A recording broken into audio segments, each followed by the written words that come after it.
Hello guys, మీరు చూస్తున్నారు RK ఎక్స్ప్లో Telugu channel. ఈ వీడియోలో ఏమైతే షైన్ స్టార్టింగ్ ప్రాబ్లం అనేసి వచ్చింది. ఈ వెహికల్ అయితే వాళ్ళైతే ఆటోలో తీసుకొచ్చినారు. ఈ వెహికల్ ప్రాబ్లం ఏంటి అనేది తెలియదు. దానికోసం మా టెక్నీషియన్తో స్టార్ట్ చేసే ముందు ఏమిటి పెట్రోల్ సప్లై ఇంజన్కి అవుతుందా లేదనేసి చూసినారు. ఈ వెహికల్కి అయితే పెట్రోల్ సప్లై అనేది లేదు. దానికోసం అయితే దీనికి BS6 మోడల్స్కి పెట్రోల్ పంప్ అనేసి వస్తుంది. ఆ పెట్రోల్ పంపుని ఓపెన్ చేయడానికి దానికి స్పెషల్ టూల్స్ అనేసి వస్తాయి. దాన్ని అయితే స్మూత్గా యూజ్ చేయాలి, లేదంటే పెట్రోల్ పంప్ పోయే అవకాశం అయితే ఉంది. దాని కాస్ట్ కానీ చాలా కాస్ట్ ఉంటుంది. కాబట్టి ఈ సైడ్ ఇప్పుడు ప్రజెంట్ అయితే ఇంకో టెక్నీషియన్ ఓపెన్ చేస్తున్నది ఫ్యూల్ ఇంజెక్టర్. ఇంజన్కి అటాచ్మెంట్ దగ్గర ఉంటుంది ఫ్యూల్ ఇంజెక్టరు. ఇది డైరెక్ట్ ఏమింటే ఫ్యూల్ ఇంజెక్టర్ అనేది ఫిల్టర్ చేసి డైరెక్ట్ ఇంజన్ లేక పెట్రోల్ అనేది సప్లై అవుతుంది. ఈ ఇంజెక్టర్ అనేది ఎందుకు బ్లాక్ అవుతుంది అనేసి ఇప్పుడైతే ఈ వీడియోలో చెప్తున్నాను. లాస్ట్ వరకు చూడండి, స్కిప్ చేయకుండా మన ఛానల్. ఈ ఫ్యూల్ ఇంజెక్టర్ అనేసి ఏమిటి ముందు వెహికల్స్కి కార్పెంటర్ అనేసి వస్తుంది BS4 మోడల్స్కి. ఈ వెహికల్కి ఫ్యూల్ ఇంజెక్టర్ అంటాము, సెన్సార్ ఇది. దీంట్లో ఏమిటి చిన్న డస్టికల్ పార్ట్స్ కూడా అది ఫిల్టర్ చేసి ఇంజన్కి పెట్రోల్ సప్లై అనేది చేస్తుంది, ఎందుకంటే ఇంజన్ ప్రాబ్లమ్స్ రాకుండా. ఇది ఫుల్ బ్లాక్ అయిపోయినప్పుడు ఏమిటి మనకి ఇంజన్లోకి పెట్రోల్ సప్లై లేకుండా మనకి స్టార్టింగ్ ప్రాబ్లము, రన్నింగ్ ఆఫ్, తర్వాత పెట్రోల్ అయిపోయినలాగా జర్క్ ఇవ్వటం, అలాంటి ప్రాబ్లం అయితే ఫేస్ చేస్తారు. ఈ వెహికల్కి అయితే మా టెక్నీషియన్ చూడగానే ఏమిటి పెట్రోల్ పంప్లో నుంచి పెట్రోల్ ఏమాత్రం ఇంజెక్టర్ సప్లై కాలేదు. దానికోసం అయితే ఫ్యూల్ ఇంజెక్టరు, ఫ్యూల్ పంపు ఇవన్నీ ఓపెన్ చేస్తున్నారు మా టెక్నీషియన్స్.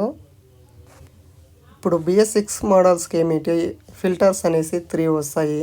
ఒకటి ఆయిల్ ఫిల్టర్ అని వస్తుంది. దాంతోపాటుగా ఎయిర్ ఫిల్టర్ అనేది ప్రతి ఒక్క BS4కైనా BS6కైనా కామన్గా యూజ్ చేస్తారు. దీనికి ఏమిటి పెట్రోల్ ఫిల్టర్ అనేసి వస్తుంది. ట్యాంక్లో నుంచి పెట్రోల్ ఫిల్టర్ అనేది పంపులోకి పోతుంది. పంపులో నుంచి అక్కడ పెట్రోల్ ఫిల్టర్ అయ్యి రాది, మామూలుగా అయితే రౌండ్ అప్ తిరుగుతూ ఉంటుంది. ఆ పెట్రోల్లో ఏమిటంటే అది ఫిల్టర్ చేసి డైరెక్ట్ మళ్ళీ ఇంజెక్టర్ పోతుంది. ఆ ఇంజెక్టర్లో కూడా ఫిల్టర్ అయ్యి ఇంజన్కి అనేది సప్లై అవుతుంది. ఇది ఇప్పుడు మేము ఓపెన్ చేస్తున్నాం మా టెక్నీషియన్ చూడండి. అదే ఫ్యూల్ పంప్ అంటాము. దీని కాస్ట్ వచ్చి 5000 బిలో ఉంటుంది అమౌంట్ అనేసి. నేనైతే కన్ఫర్మ్ అమౌంట్ అయితే చెప్పలేదు, 5000 బిలో ఉంటుంది. ఈ పెట్రోల్ పంప్లో ఇది పెట్రోల్ ఫిల్టర్ అనేసి ఉంటుంది. ఇది బ్లాక్ అయినా కానీ సప్లై అనేది కాదు. దానికోసం మా టెక్నీషియన్ దాన్ని క్లీన్ చేయడానికి, తర్వాత దాంతోపాటుగా ఏమిటి ఆల్మోస్ట్ దాన్ని చేంజ్ చేయడానికి అయితే చూస్తాం మేము. ఎందుకంటే పెట్రోల్ సప్లై అనేది కరెక్ట్గా లేకపోతే మనకి పికప్ మైలేజ్ కానీ రాదు. దానికోసం చాలామంది ఏమిటంటే ఆయిల్ సర్వీస్ చేసుకున్నప్పుడు పెట్రోల్ ఫిల్టర్ అయితే చేంజ్ చేస్తాం లేదు.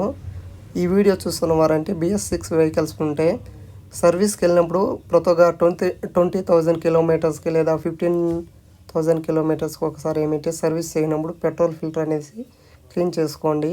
ఇప్పుడైతే ఈ పెట్రోల్ ఫిల్టర్ అనేది బ్లాక్ అయిపోయింది. దాంట్లో స్టోన్స్ కూడా ఉన్నాయంట, మా టెక్నీషియన్ చెప్పాడు. చూస్తున్నారు కదా, చిన్న చిన్న డస్టికల్ టౌన్స్ అవి రాళ్ళు. అలాంటి రాళ్ళు ఉన్నప్పుడు ఏమిటంటే ఇంజెక్టర్ లేకపోయినప్పుడు ఫుల్ బ్లాక్ అయిపోతుంది. అలాంటి ప్రాబ్లం వచ్చినప్పుడు మన వెహికల్ ఏమవుతుందంటే పికప్ లేకుండా స్టార్టింగ్ ప్రాబ్లం, అలాంటి ప్రాబ్లం అయితే ఇష్యూ అవుతుంది. ఇలాగ ఫ్యూల్ పంపు మొత్తంగా ఎయిర్తో క్లీన్ చేసి అట్లా చెప్పు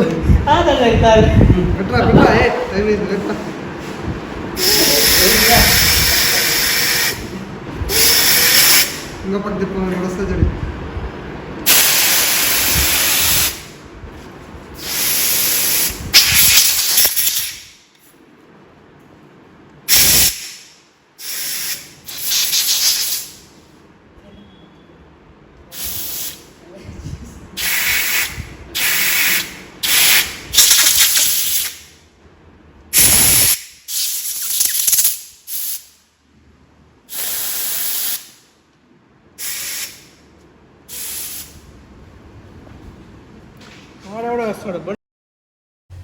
ఇలాగా పెట్రోల్ పంపుని క్లీన్ చేసిన తర్వాత వాటిని నీట్గా క్లీన్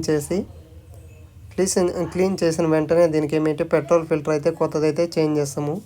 దీంట్లో కూడా ఏమిటి పెట్రోల్ ఫిల్టర్ అనేది దానికి ఓరింగు అవన్నీ వాళ్ళ కంపెనీ వాళ్ళు ఒకే సెట్ ఇస్తారు, అది కూడా చెప్తాను చూడండి. ఇప్పుడు మీరు చూస్తున్నారు కదా ఫ్యూల్ ఇంజెక్టర్ అనేది ఫుల్ బ్లాక్ అయిపోయింది చూడండి. దాంట్లో చిన్న హోల్స్ ఉంటాయి, చాలా చిన్న హోల్స్ అంటే ఒక హెయిర్కి ఎంత స్మూత్ ఉంటుందో అంత హెయిర్ హోల్ ఉంటుంది.